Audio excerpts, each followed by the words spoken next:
good morning, everybody. Welcome to Multistreaming. Let's put this camera on here. Where is it? There it is. Oh, there's Rick. Good morning, Rick. Good morning. All right, let's get going.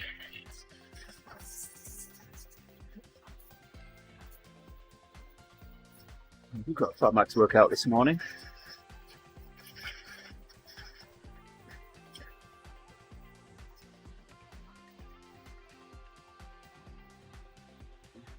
Yeah, legs.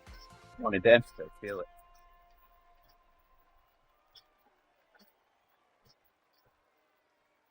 Was gluttony suited to gluttonous? What's that? How was gluttony? Oh, I was gluttonous. It was what? I was gluttonous. Oh, okay. Yeah, it was definitely it was easy. That's for sure. I ended up doing 116 miles because I wanted to do the more scenic route on the way back. So I gave them each. It was just shy of 60 miles a piece. So Yeah. which was actually it was just right. Malama, Patrick, you can't even say it this morning. Brain's not working. Hey, thanks for liking the stream. Gemma Cassie.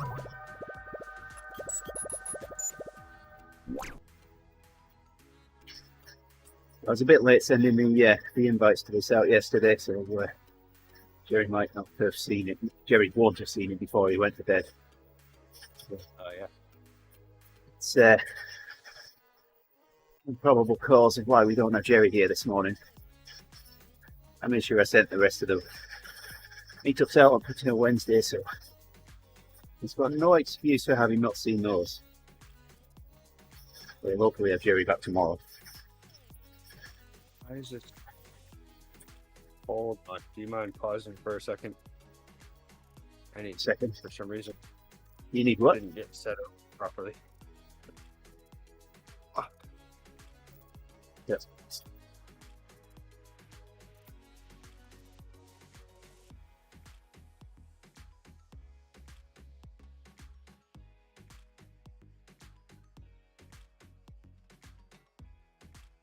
There we go. There it should be.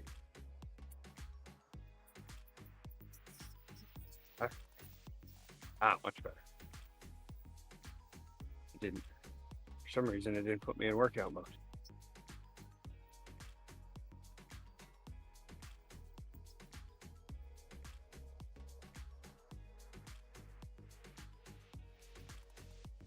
But yeah, by the end of it, my Garmin said that I had done a recovery pace.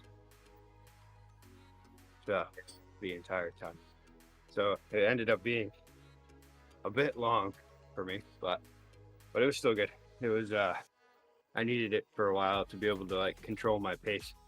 And ever since I got back from COVID, whenever I'm riding outside, I just go way too hard. So it's good to slow down a bit. And then next week, or on Saturday, I'm gonna do a century by myself and try to keep it right around 150 watts average. See how that goes. Yeah. Well, on my 50th birthday, I decided I was going to ride around Lake Winnebago twice. That would have been just short of 200 miles. Yeah. Got up really early. I was going to ride around it once and meet up with friends at a bike shop and then ride around it again with them. Well, I misjudged how much time it was going to take me to ride around it solo. And I was south of Oshkosh. It's 10 miles south of Neenah. And could already have been gearing up, so I still had 10 miles to ride. Those guys were just sat there waiting for me. And when I realised I was late, I started riding a bit harder. So most of the way up the west side of Late Winnebago. I was hammering it. Yeah. I got to the bike shop and there was no way I'd have made it round the second time, so I felt really bad because they'd met up to ride with me. Yeah. And Yeah, I made them wait. This was my first time going. Previously, my longest single ride was 105 last year. But you see Patrick's advice on recovery from COVID. Oh yeah. Oh, good morning. So Patrick, Yeah. I'm 9 months on from COVID now and still not right. Hey, good morning, Owen. Yeah. I am noticing ever since I finished that ride, I've definitely felt a little like I have like coughing going on and stuff. But it could also be the allergies right now. It's Ben's rest day. I wish it's my rest day. Yeah, I feel like I could use that. Yesterday I was planning on doing a complete rest day. And then Heidi had other plans. And they involved renting a U-Haul and driving to the coast because there was someone who was getting ready to sell their house. And they had a bunch of nice furniture that they wanted to donate to her work. So she offered to pick it up, which meant she wanted me to help her, which meant that I just carried everything. And it was definitely pretty hot out yesterday. I was like, all right, how long is this going to take? Because I would really like to just come home and relax. And she was like, oh yeah, it should only be a couple hours. And then finally, when we got home shortly after dinner time, I was like, okay, just going to go ahead and rest now. Time to go to bed. Yeah. Well, I made up for it. I just stayed up later, which wasn't the best idea, but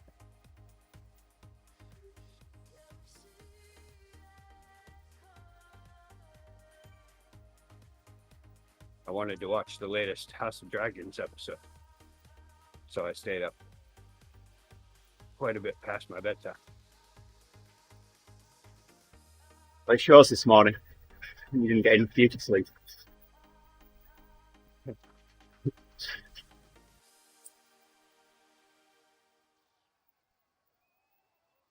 Any consolation, I didn't get enough either.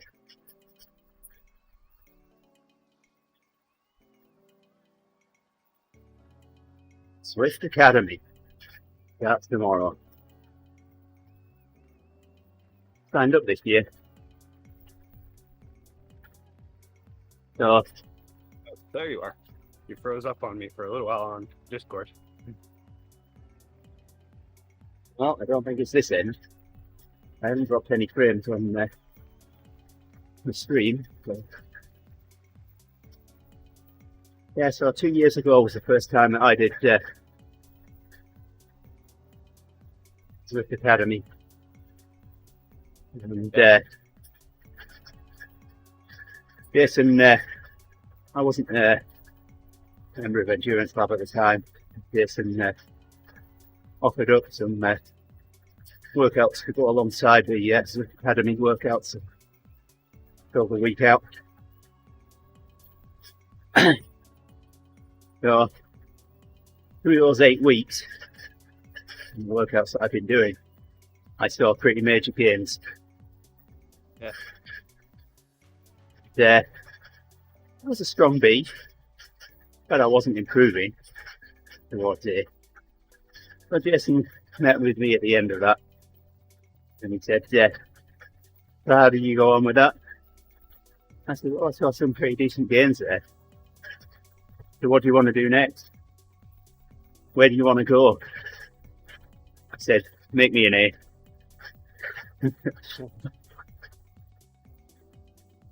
So he gave me workouts, and about five months later, rode my ride which gave me my cafe status.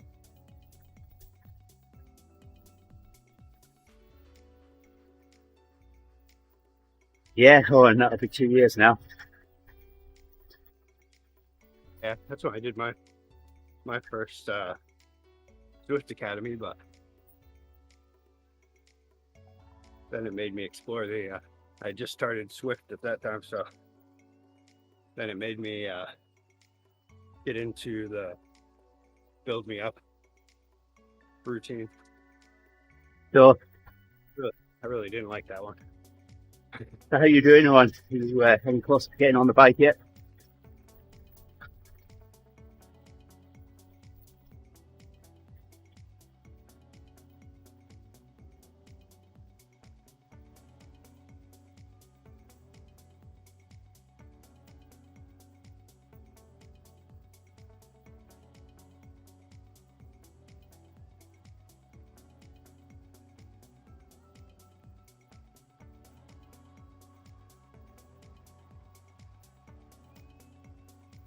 Awesome.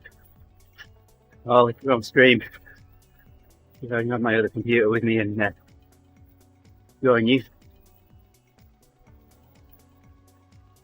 Certainly understand if you don't stream.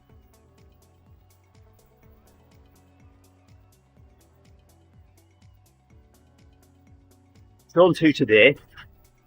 That should set you up about right for the TPT on Thursday, right?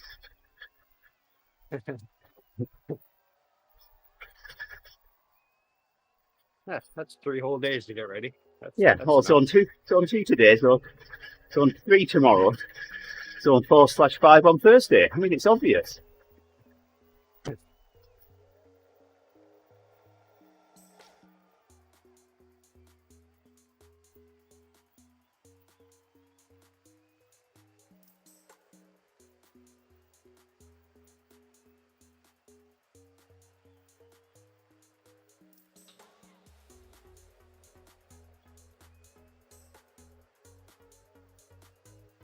Yeah, I'm finally now starting to get back to normal again. Heart rate looks good.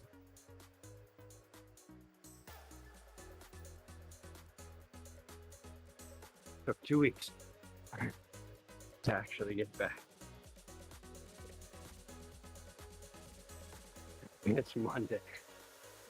Should put them in zone 7. But yeah, I have no idea what normal is, Owen. I haven't known it for 6 months. 9 months.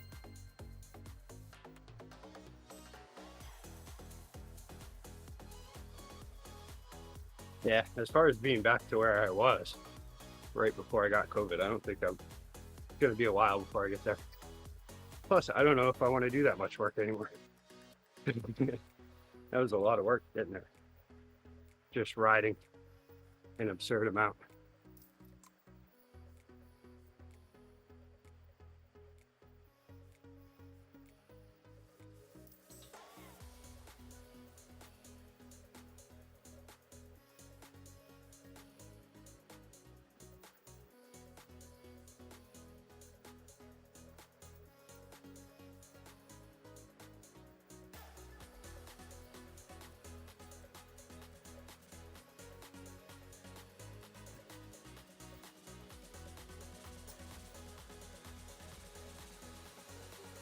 Minutes to go.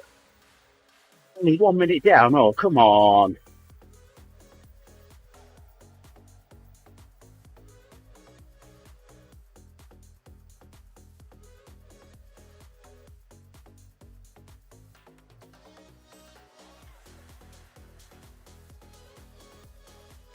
Oh, Owen, guess what I found last night?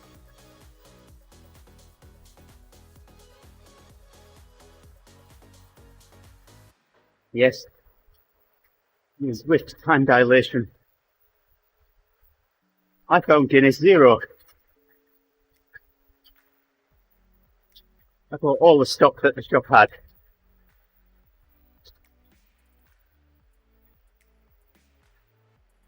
Yeah, so looking at that, it's pretty interesting how they still filter out the alcohol, but then they add back flavor. flavors to make it taste like regular Guinness. It really does as well. Which I would imagine that was probably a little bit of trial and error for a while, figuring that one out. Oh, and it's not could be. It is. It tastes just like the regular Guinness. It really does. I mean, it might be 24 years since I last had a Guinness, but something to don't forget. Like riding a bike.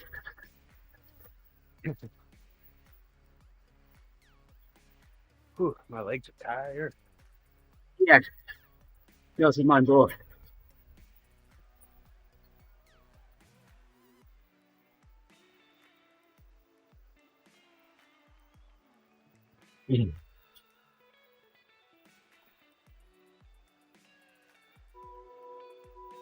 Yeah, apparently it's a good bit easier to find over there, Owen. Yeah, I know it's been around since February, but I'm only just finding it. I'm also surprised. I was surprised that the price point was so low. It's actually, I think it's the same price as a regular 4-pack pints of Guinness. Considering that it's a niche thing. I'm guessing they sell a lot more Guinness than Guinness Zero. I'm sure they do. That'll be backed up by the theory that my stuff only had two 4-packs of it. Either that or it sold really well. But yeah, so I'd read a few reviews on, and they all said that, you know, they were hard pushed to tell the difference between regular Guinness and Guinness Zero, and yeah, I can agree with that. Yeah. I'm gonna have to mention that to my stepdad. The other day he was talking about how he's been looking for more zero beers. He drank O'Doul's for a long time, but oh dear. But I guess he's been enjoying Heineken Zero lately. I've not tried that. Well, Heineken's always been an alcohol-free beer, hasn't it? Hey, Fernando.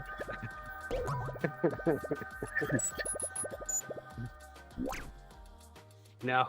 That was actually the first beer Oh no, I ever started drinking. no, Barbican was what I was thinking of. Sorry. Yeah, not Heineken. I thought it was a joke. I was waiting for the punchline. Heineken refreshes the beers. Refreshes the parts that other beers can't reach. So, if you ever see my lips and voice not synced, give me a drink of Heineken. Zero, preferably, please.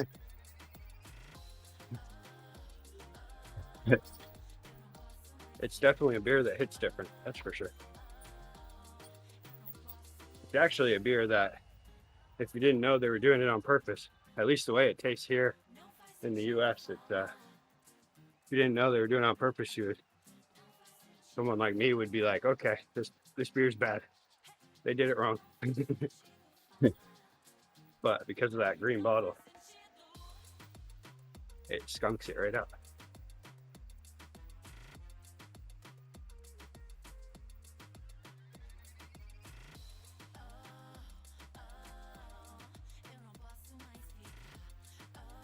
I don't know. I don't remember that one, Owen. Hobgoblin. I like that beer.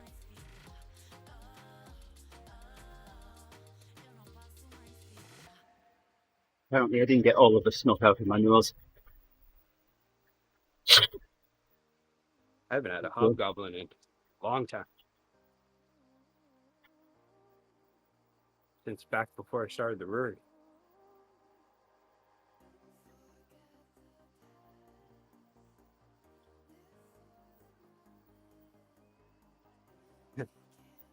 Yeah, Grolsch definitely has the best bottles. Well, I can get craft sodas here that are in those kind of bottles.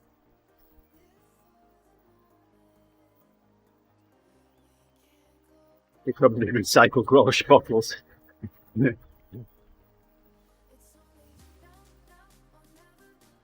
Yeah, those, at least they used to be the most popular homebrew bottles. Since you didn't have to get a capper and buy caps. But then you'd end up running into people who were not quite, who could maybe formulate a beer, put a recipe together and brew it, but didn't understand the full cleaning practices that you should use. So then you get an infected beer from the bottle. No. My grandfather Nothing used to better. homebrew. And he built himself a bottle of water. And it was a wooden stand with 3 or 4 copper tees on the bottom of it. Pipe coming up from that tee. Yep. Then you basically just sat the bottle upside down on top of the copper pipe. Turn the water on. Nice. Oh, he put hot water on. Guess what happened to the bottles? What? Did Oh, they his crack? let's just say his bottle washer turned into a ceiling washer. Oh, okay. Too much pressure. No, the bottles exploded thanks to the heat. And Did it actually explode? yes, they exploded. That's some pretty hot water. Yep, every last one cracked. The first one went, and we both kind of looked at each other. And then the others followed very, very quickly.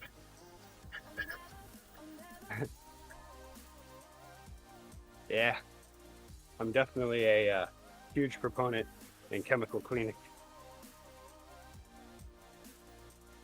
Unless it has to do with barrels. Then steam works really well for sanitizing, but not for cleaning.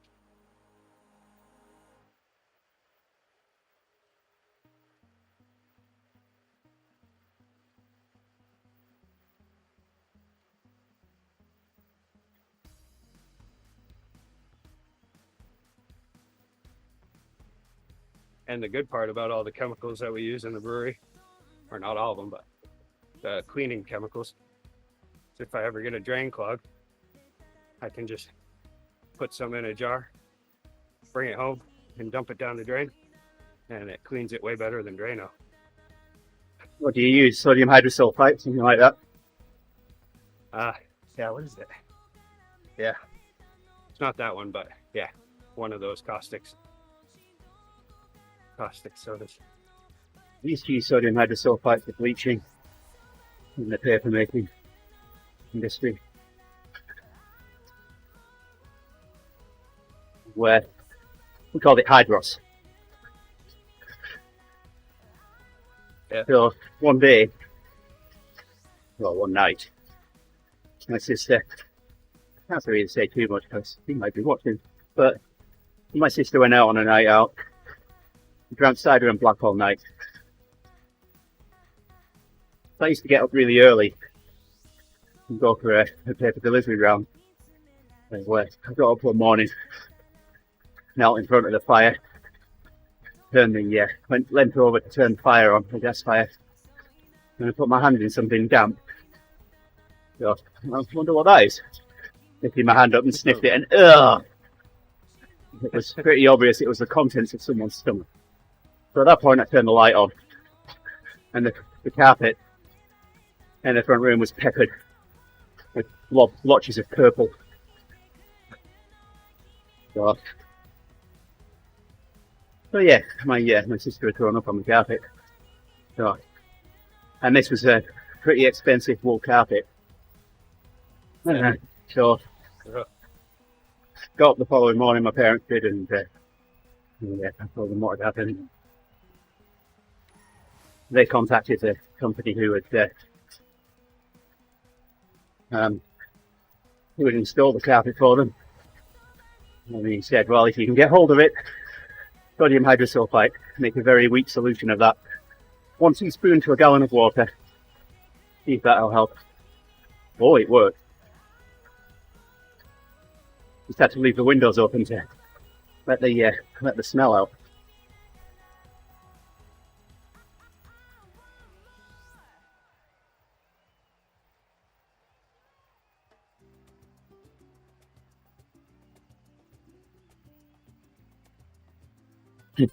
Yeah, something like that one.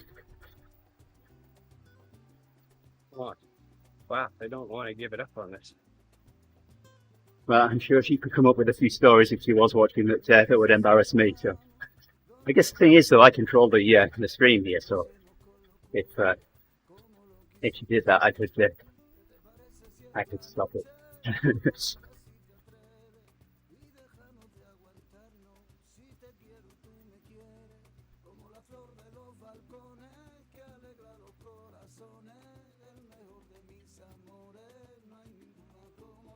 Yeah. Best part about that cleaner is if you throw a little peroxide in with it, it'll clean just about anything. Well, You were going to say? I thought you were going to say it'll put you in orbit. Well, it will if you do it in a closed area.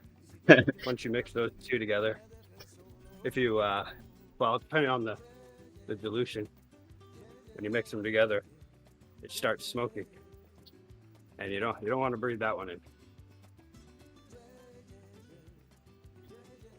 Peroxide. We'll turn into water by releasing oxygen.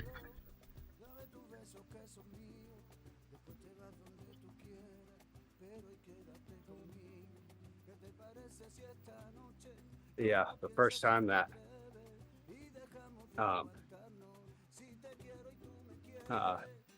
one of my coworkers, Craig, started working with me, I was teaching him all the stuff and all the processes and everything.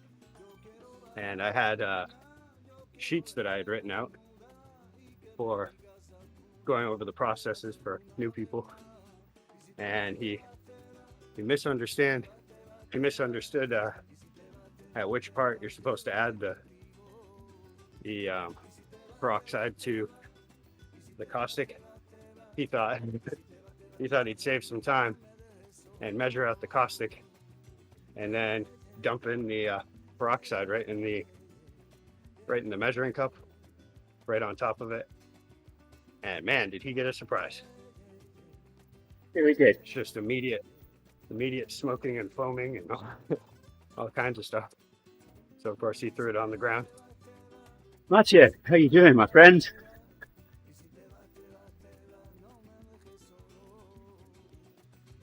Wow, good to see you.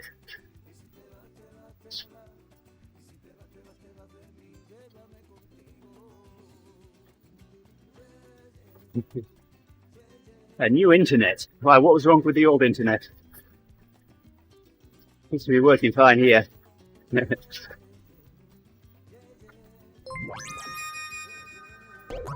Hey there, Sam. For liking the stream.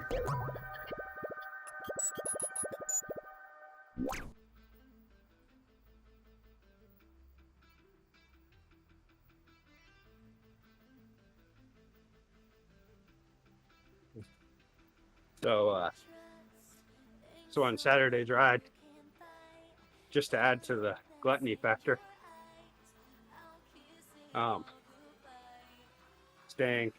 we're going at a social pace, and the way up, it was with my cousin's husband, and he was pushing himself a little more, which actually ended up kind of ruining him at the end. But we were keeping up an average of, I think that ended up being like 125 watts.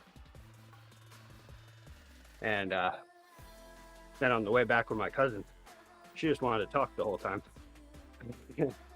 So I think by the end of it, my average wattage was like 111 watts over the whole thing. My biggest problem was trying to focus on keeping my cadence up so that my knees wouldn't hurt after doing all the climbs. 20 up sounds good. Matthew. Trying not to fall over. Live, look. So it wasn't long after I first started streaming that I realised that what did I have? 20 down and 2 up.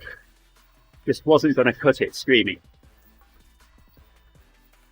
So I went in the store, and my provider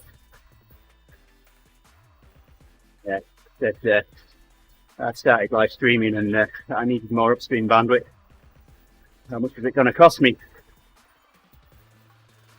And I looked at my account and said, wow, you're on a really old tariff here. Let me look at what options we've got.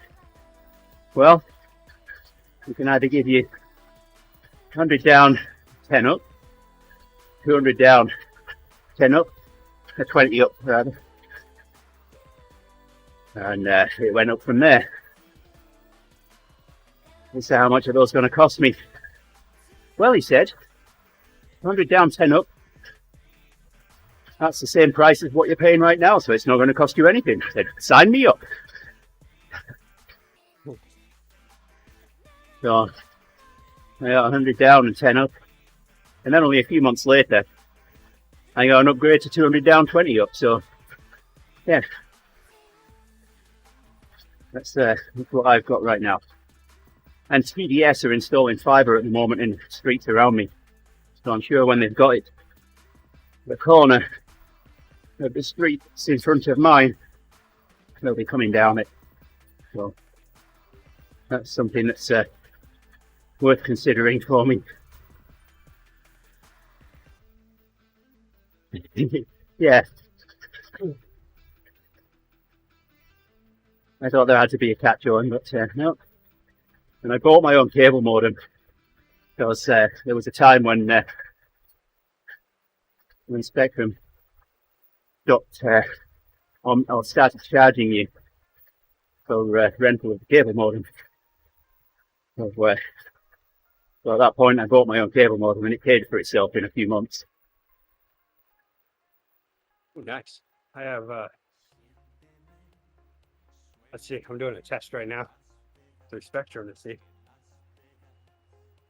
I have 461 download and 21.4 upload through a way different router though. Yeah, I need a new router. The one that I've got. Just a little box, or in my case, a 19-inch wide box that sits in my rack that connects me to the internet. For a couple of reasons. One, I need a gigabit connection into it and out of it to get more than 100 megabits. So right now I'm limited at 100 megabits a second because I can't get 100 gigabit into my current router. 100 megs max. Where we need to sort that out, and I need to be able to configure my router to do IPv6 snapping rather than IPv6. That's, I have a little bit of an unusual internal network setup. But you can't do prefix delegation like most people.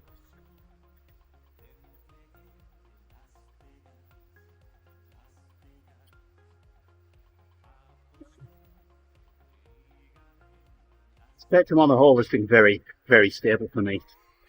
Very stable.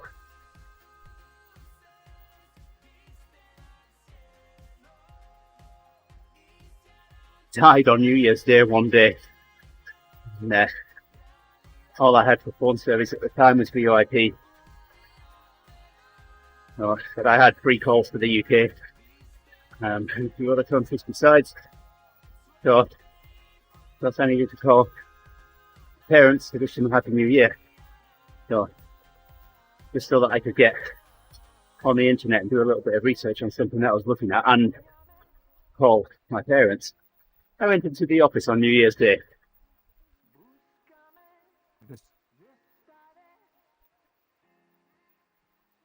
That one turned out to be a rabbit that had eaten through the cable coming from the box in the yard of the house. Yeah.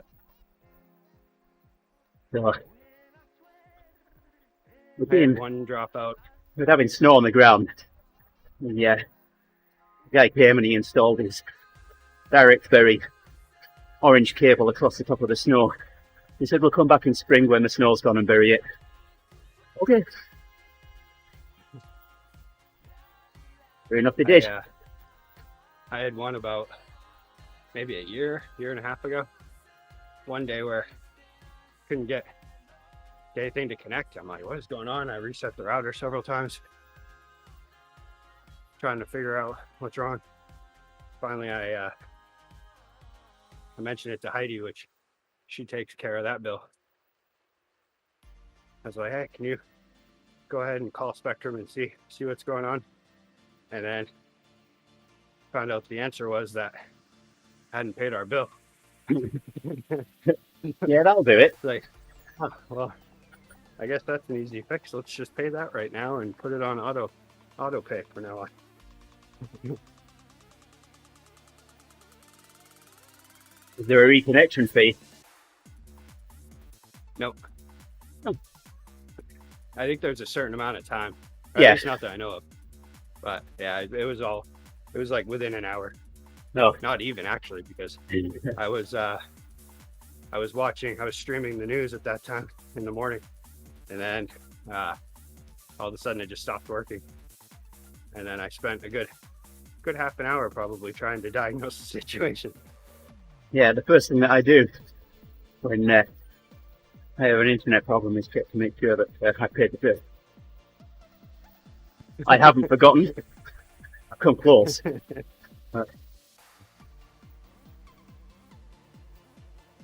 Usually as soon as it pops up as payable One of those things. in the app, I pay it. One of those things too, where it's like, I mean, like it makes you wonder how many people have forgotten to pay their bill, got busy, forgot to pay their electric bill or something. Power goes out, and they just sit around and wait for it to come back on. Eventually, once they get talking to neighbors or other people around, they go, wow, this power outage has been taking a while. I mean, in this day and age, internet is one of the essential utilities, isn't it? Like gas and electricity and water. Yeah. Actually, even when the power goes out, you still have a phone to be able to find out what's going on. Yep. Got to be able to Google, why is my power out? Yeah. Be able to find out fast. One thing I always fall for. We had a winter. The first year we moved into this house ended up being one of those winters where power went out like 3 times at least for a couple days at each time, and every single time I'd be like, oh, I'd wake up or whatever, realize that the power was out, be like, well, change of plans, I guess I'll watch TV, go sit down to turn on the TV, and then realize, oh yeah, I need power for that. Yep. The first time generator. Yeah.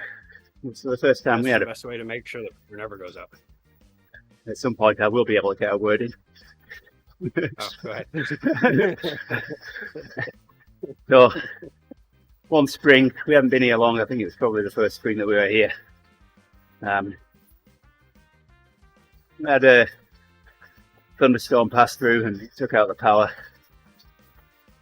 So we had a little handheld TV at the time. So Yolanda and I sat out in the garage, right underneath where the TV antenna is that I installed. Ran a cable down, so we were watching TV on this little handheld TV. Nice. Plugged it into the car for the supply, so we weren't running its batteries down. And one of our neighbours had just had some surgery, so another neighbour was going across to see how he was doing, and was walking across our lot to get there. So called her over, and while we were sat in the garage, I'd said to Yolanda, "Can we go and get a generator?" And Yolanda said, "Nah, it'll be back on soon." So then the neighbour came across and we were talking to her. And, Yolanda said to herself, "How long's the power likely to be out?" And the neighbour said, "Oh, well, the last time this happened, it was out for 3 days." Yolanda looked at me, I looked at Yolanda. As soon as the neighbour had gone, Yolanda said, "Let's go and get a generator." Of course, everyone else had already talked about that. So the first store we went to, big sign on the wall saying, on the window saying, "We only have 900-watt generators left." Well, that's decent. So, and I went to Fleet Farm. Fleet Farm had 1.2 kilowatt generators. Oh, well, we're going up. I went to Lowe's, Home Depot, none in, all sold out. So I thought, well, I'll go back to Fleet Farm and get a couple of the 1.2 kilowatt generators. They can at least keep the fridge and the freezer running. And then once they're down to temperature, we can power a few lights. So I go back to Fleet Farm, walked to where these 1.2 kilowatt generators were, and went to load one into my cart just as a guy was walking past, an employee was walking past pulling a pallet of 3.5 kilowatt generators, and a line of people following him waiting for him to put it down. Where I helped one guy get one into his cart and he helped me get one into mine. So I walked out, put this thing in the back of the van, drove home, and the power had been on for 20 minutes. Yolanda said, "Should we go and take it back?" I said, "No, we never know when we're going to need it, and I'm not going through this rigmarole again trying to find one." So we've had it since, and we've never used it for ourselves, but I've loaned it out a couple of times. So it's been used. Well, actually, I can't say that we've not used it. We used it at the camper with the caravan once. Yeah, mine was pretty much used for an hour. I did the same thing where I ran around. I ended up finally finding one an hour away. Sped all the way there, and then waited in line as they took them off the pallet. And then that one was a 6,500 watt one. And so the challenge with solar matches is it for an hour. The challenge with solar matches is that a lot of the inverters create so much interference radio wise. Finding one that doesn't is virtually impossible. I'm a radio ham, so I really don't want to add to the RF noise that I have around me if I can help it. And installing solar and batteries and things, it's not quite as instant as just wheeling a generator out into your yard and plugging it in and starting it up. Yeah, that's for sure. I'm not even sure if I could around here. So I'm in what the city is marked as a historical area. So like just getting the heat pump put in was a whole process. It was like you ask one city official about it, and then they tell you to go to another one, and then you have to write letters and all kinds of stuff. And with the fact that it is a pretty compact area, I would only be able to put them on the roof, which I think I'd rather have a metal roof before doing that. I would imagine getting new siding put on your roof, or I mean not siding, but new shingles on your roof with a solar panel would be, they'd probably charge you extra. I'm gonna need my shingles replacing at some point soon anyway.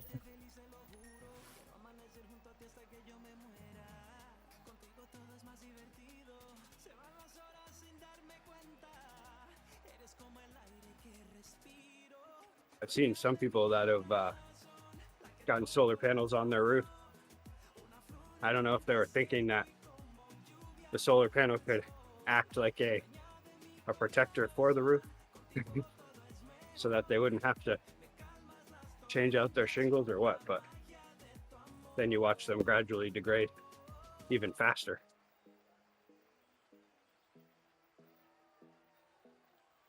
Yeah, solar panels produce quite a bit of heat. Yeah. Yeah, I would imagine having a metal roof would be the only way to go with that. Just so that you could put all of that on your roof and just forget about it for years to come until you have to replace the batteries. Yeah. And the cells, don't they have a limited lifetime? No, batteries, yeah. Or the solar panels themselves? Yeah, not that I'm aware of. I was hearing something about that they start to degrade over time, but might have been someone who wasn't up to date with the technology. I haven't looked it up myself.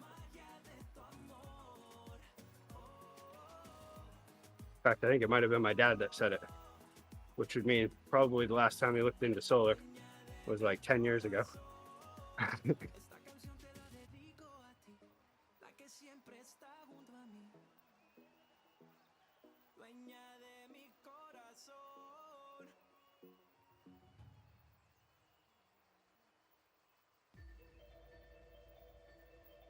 Yeah, having a power out here was a catastrophic event for me. Because it means when the power comes back on, I've got to restart my servers. So And then the mini egg factory has to shut down. I still got some mini eggs. You still have some. I still have some mini eggs. Probably only about a dozen left now, but I still have some Cadbury's mini eggs. Little inside joke there that whenever Andy shuts off his what's it called? The sound filtering thing. Yeah. And then all of a sudden it sounds like he's on his trainer in the middle of a factory because of all the routers and fans and stuff he has going on. And so then I joked around one day about, what are you in, a mini egg factory? Reporting live from the Cadbury factory.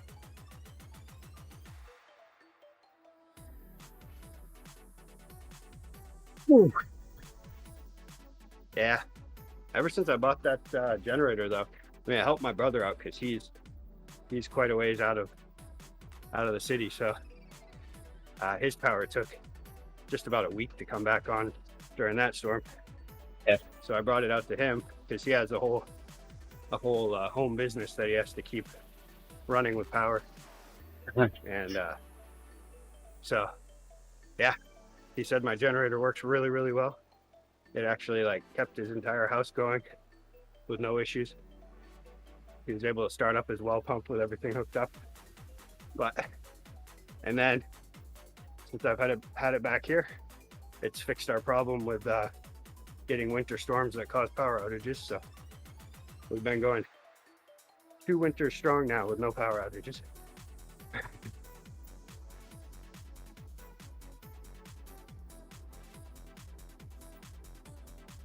Yeah, the last power outage wrecked my vCenter server, not being shut down gracefully.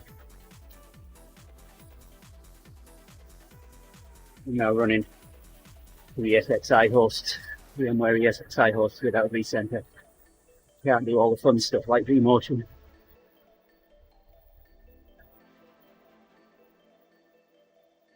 So you have a lot of trees in your area? Yeah. Forest across the street. That usually...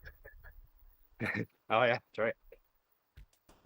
Yeah, that's usually what does it around here. It's just the fact that Maine has so many trees.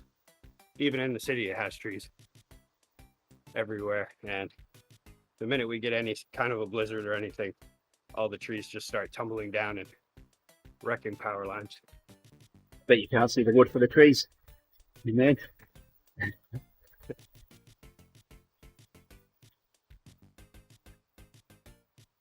There was one year that we had what was it? I think it was a tropical storm that had just downgraded from a hurricane that came through, and it was right after we had a lot of rain. I think it was like November, so the ground hadn't frozen yet, and with the wind coming from the opposite direction that it would usually come from, as with what the weathermen were saying, it was it makes the trees want to fall down more. So like you could actually, I was out at my brother's house and you could see in the woods, you could see some of the bigger trees like swaying back and forth, and you could see the ground lifting.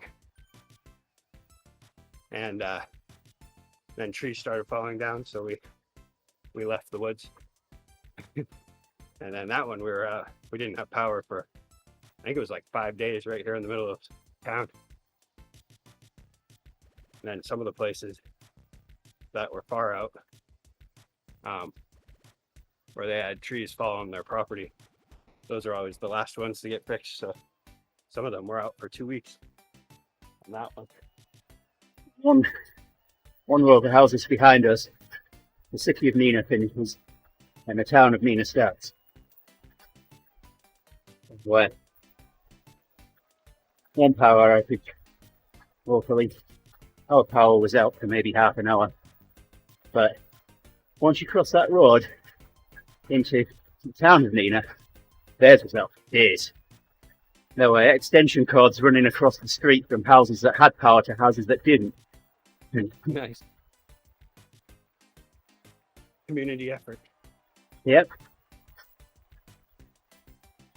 That's when you know it's a good neighborhood.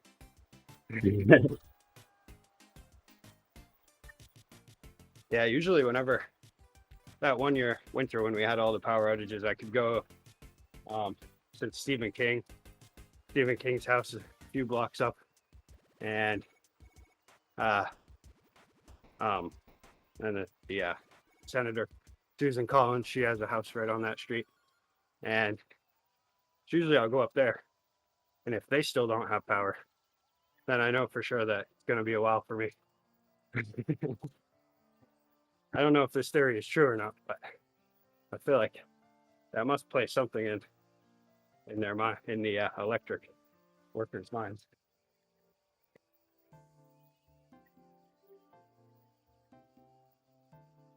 But I think we're on the grid, like right next to each other, but separate.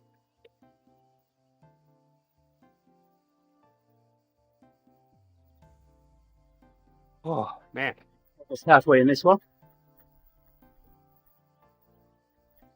I think I only hit 200 watts, like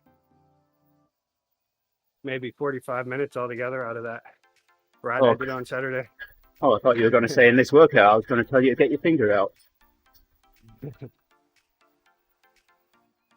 It was, yeah, a lot of very light pushing going on.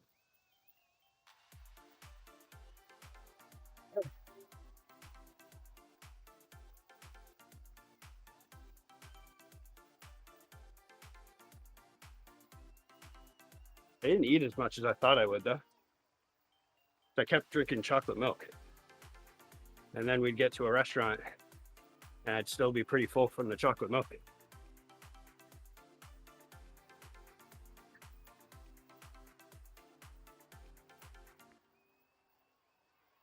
But yeah, this one was a lot shorter. We only did, what was it? I think it was like 11 hours all together. Our actual riding time was, it was still a pretty good amount of riding time too. It was an excruciating amount. So 7 hours and 44 minutes of riding. And I think our average speed was like 15 miles per hour. It was just an excruciatingly slow pace. There were times where we'd be ripping at 40 down a hill, and I was always following because I didn't want to get too far ahead. And then we'd hit the hill and just come to a screeching halt, to the point where like I almost ran into the back of my cousin a couple times. Had to do evasive maneuvers because I'm like, wow, what are you doing? Are you hitting the brake before you go uphill? What is happening?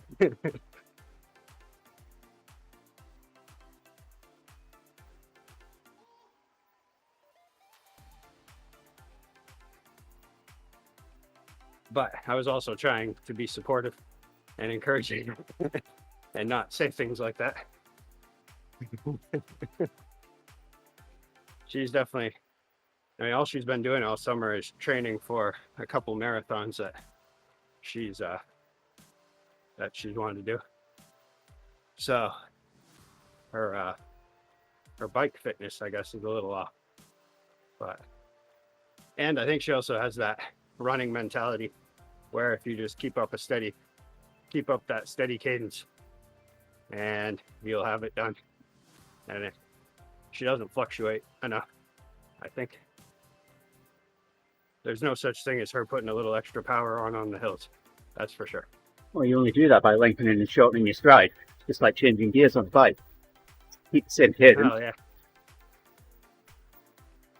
I think I don't know what to do. I don't know if she doesn't think about it or what, but man, those hills, they were bad. Towards the end, I had to start just like riding up the hill and then waiting at the top for her because it was just too slow. I couldn't do it. It was like I'm gonna end up like, once I got high in the miles, it was like, if I keep doing Once you got high, what were you doing? Then I was like, I'll end up looking somewhere and probably lose my balance and ride right out into traffic. Can't do this. I have to keep moving.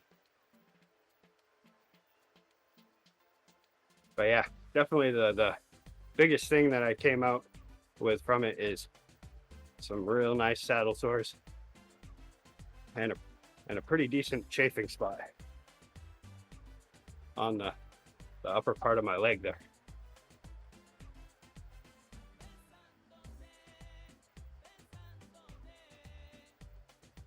But I've been doing the Andy's A&D solution method. And it's been working fine. Yes. I should be ready for Saturday to do another century. Just gluttony too. The sequel.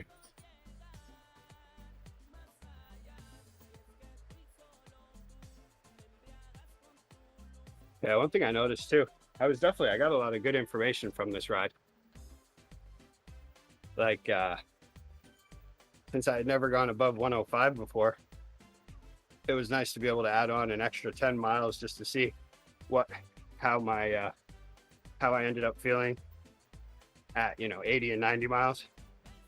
And I realized just pretty much after like 70 miles, 80 miles, all it is just up for 10 miles, down for 10 miles, up for 10 miles, down for 10 miles. So with that information in mind, I was thinking, wow, I could totally do 150 or 200 in a day as long as I fuel properly and keep my pace in the endurance zone. It's a secret, fueling.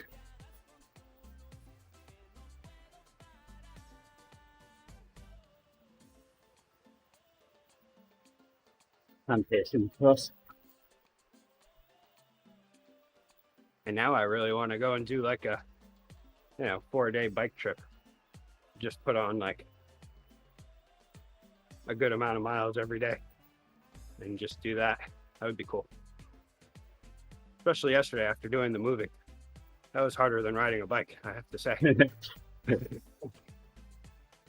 There's one point where like taking mattresses out and stuff, and Eddie was helping me for a little while, and then eventually she's sweaty. I mean, I'm sweaty too, and she's winded, and then she had to stop for a little while, catch her breath, and I was like, I'll just start carrying them. So I started carrying them out by myself.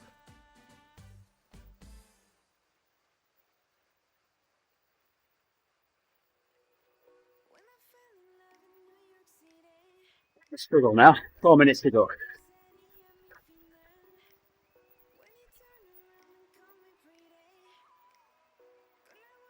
This house was nice though. It was like right on a cape called Stockton Springs. I thought you meant the Superman cape.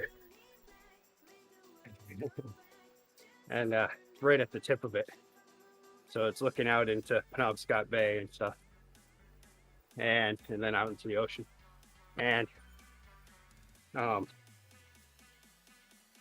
yeah, I'd say they're probably gonna be selling that house for a few million probably.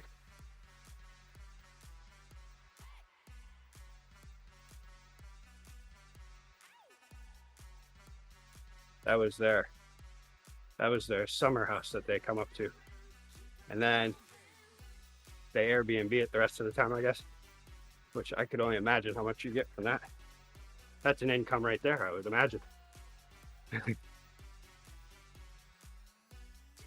There's any big houses like that on right on the water on the coast of Maine during the summertime tend to go for a pretty good amount of money.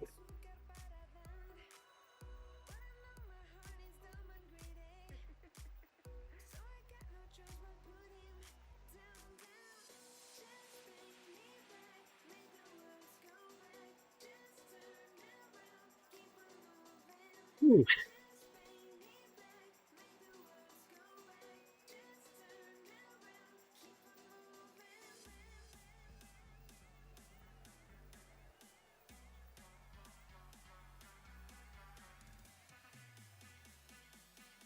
The last 2 minutes now. You can see that arch on the mini map soon.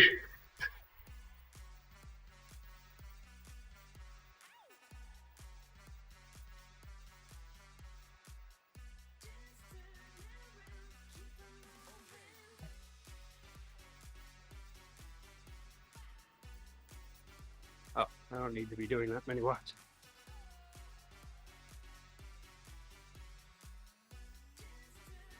Yeah, I think today I'm going to practice my endurance pace all the way to work. Yeah, right. I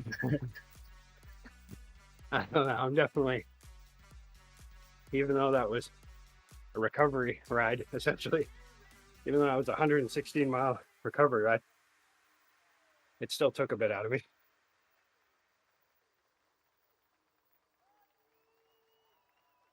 It was funny though, because my Garmin, ever since I got back on the bike after COVID, my Garmin was, every time I ride outside, that's essentially my VO2 max workout for the day, or for the week. And so my Garmin's been telling me that I'm overreaching. And then I go out on that ride on Saturday. And after that ride, I went right back to productive. I was like, huh, that's interesting. Because the Garmin was telling me in the training thing that I needed to get a recovery ride in. So I guess it took a 116-mile ride at recovery pace as a recovery ride. Yeah, around the corner. So far that thing really, I don't trust it at all, whatever it says.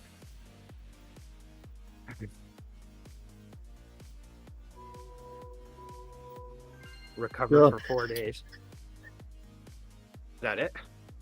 That's it. Oh wow. Well, look at that. You get down to 75 watts now. Were those 20-minute blocks? Yeah. That was good. Those went pretty fast for 20 minutes. Yeah. Yeah, it certainly helps having the interaction of the stream. Thanks for chatting, guys. Much appreciated.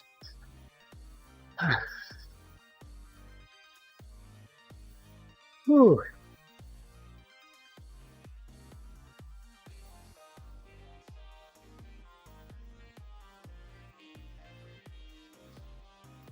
Might have to take a day at some point this week to just not sit on a saddle for a little while. Well, you can do that straight after in 4 minutes time.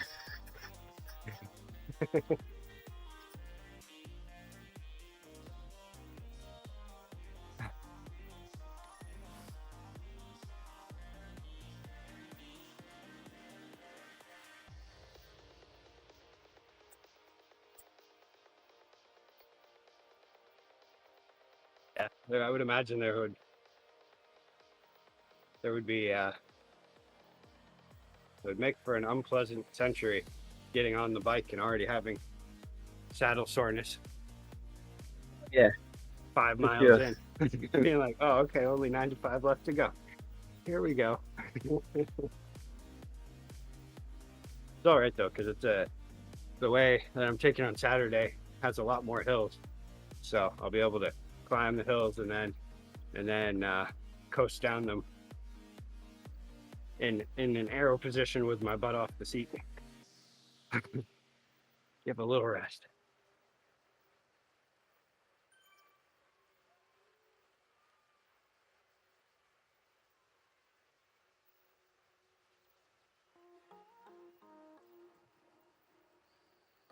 Minutes left. So I've nailed 75 watts now. Yeah, I know. I keep doing like 130 and stuff. Ugh. Could do much less than this.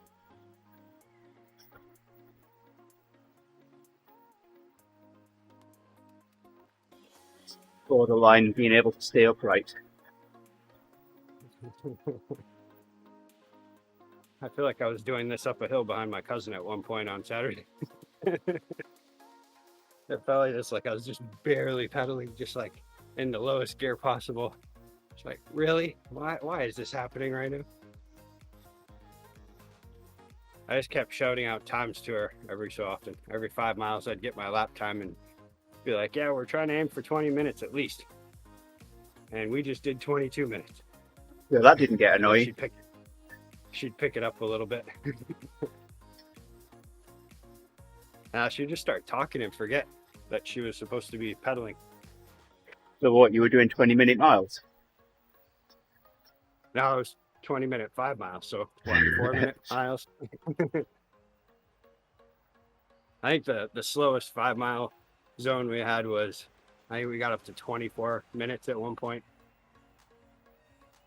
That was the first time that I was like, hey. So Jason and I, when we did the first 60, we were trying to aim for at least 20 minutes every 5 miles. Or 5 miles every 20 minutes. There we go.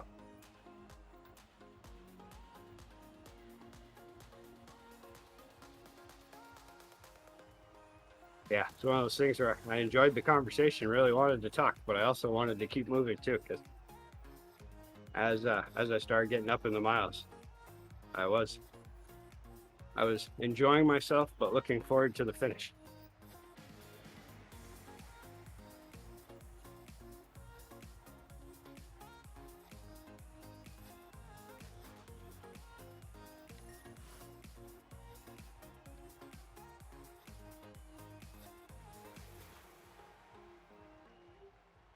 Hey Jerry, thanks for the ride on.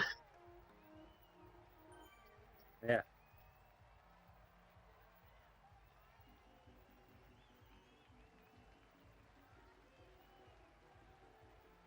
I'm going to go and get myself a can of Guinness now.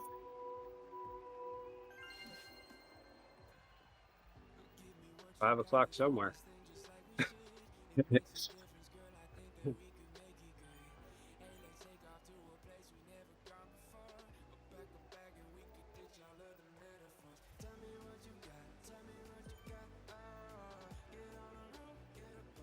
Oh.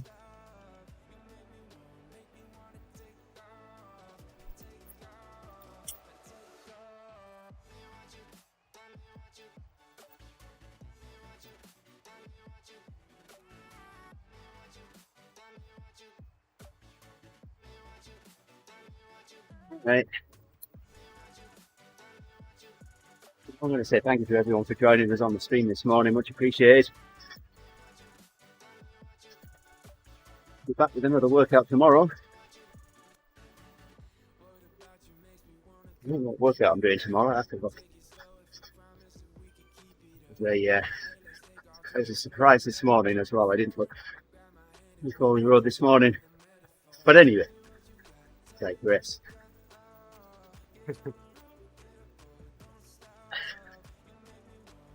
Seem ready this time, so moving around. Right. Yeah, so we'll be back tomorrow morning. I'm sure we'll have Jerry back then as well. So until then, take care. Have yourselves a good Monday. Start of the week. And we'll see you tomorrow. Thanks everybody. Bye for now.